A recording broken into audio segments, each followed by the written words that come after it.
Based on what I've seen so far and read so far, I think that cranberry supplements or cranberry juice may have the possibility of lowering the risk of urinary tract infections for people who've had them before.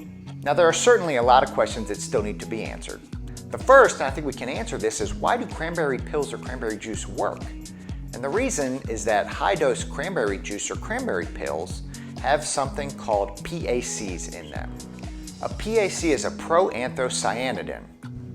Don't quote me on the pronunciation, but that compound may prevent the most common type of bacteria that causes urinary tract infections, E. coli, from sticking to the bladder wall.